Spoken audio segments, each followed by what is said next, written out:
Just as it is said, child emerges in dependence on a father and mother, likewise it is said, consciousness emerges in dependence upon an eye and a visual form.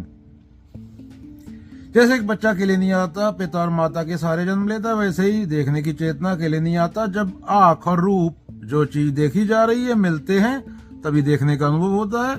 मान लो एक कमरा है, कमरे में एक गेंद रखी है, लेकिन कमरा पूरी तरह अंधेरा है। कमरे में तुम्हारी आंख खुली, गेंद भी वही है, क्या तुम देख पा रहे हो? नहीं। अब रोशनी जला दो, आंखें प्लस गेंद प्लस रोशनी, अब क्या हुआ? देखना पैदा हुआ। तो देखना कोई अलग चीज नहीं थी जो अंदर बैठी थी, वह इन सब के मिलने से बना। नागार्जुन यही कह रहे हैं, चेतना कोई स्थायी आत्मा नहीं जो बैठी है और दुनिया देख रही है, वह एक घटना है, एक प्रक्रिया, एक निर्भर उत्पत्ति है, डिपेंडेंट। जैसे बच्चा माँ पिता के बिना नहीं आता, वैसे ही देखने की चेतना आंख और दृश्य के बिना नहीं आती। जब तुम पेड़ पर चढ़ते हो, बच्चा बचपन से पेड़ था, तुम्हारी आंखें थी, धूप थी, इन सब के मिलने से पेड़ देखा। अगर आंख बंद, पेड़ फिर भी वही है, लेकिन तुम्हारा देखना नहीं है। तो क्या पेड़ तुम्हारे अंदर था? बोलो, तुम्हारे अंदर था? नहीं। क्या देखना कोई आत्मा थी? नहीं। यह संपर्क से पैदा हुई घटना थी। इसी को बौद्ध दर्शन में कहते हैं प्रतिसमुत्पाद, यानी निर्भर उत्पत्ति। बच्चों की भाषा में कुछ भी अकेले नहीं होता, देखना भी अकेले नहीं होता। अब एक और उदाहरण, मोबाइल फोन लो, स्क्रीन है, बैटरी है, इंटरनेट ऐप है, इन सबके मिलने से वीडियो चलता है। पर अगर बैटरी निकाल दो तो क्या बच्चों बताओ? कुछ नहीं। तो क्या वीडियो अंदर बैठा? नहीं।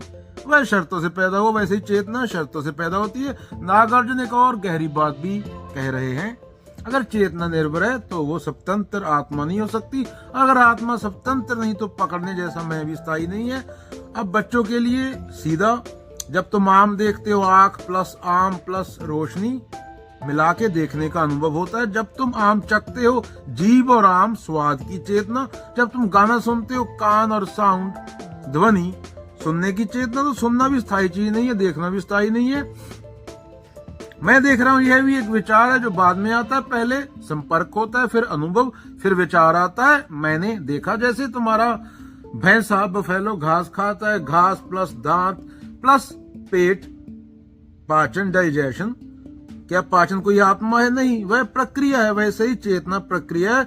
अब ध्यान दो, नागार्जुन यह नहीं कह रहे कुछ भी नहीं है, वह कह रहे हैं कुछ भी स्वतंत्र नहीं है, इंडिपेंडेंट नहीं है, सब कुछ शर्तों पर निर्भर है। और यही समझ हमें हल्का बनाती है। अगर सब निर्भर है तो अहंकार भारी क्यों? अगर मैं भी प्रक्रिया है तो इतना डर क्यों? यह श्लोक बच्चों को यह सिखाता है, दुनिया संबंधों से बनी है, अकेलापन भ्रम है।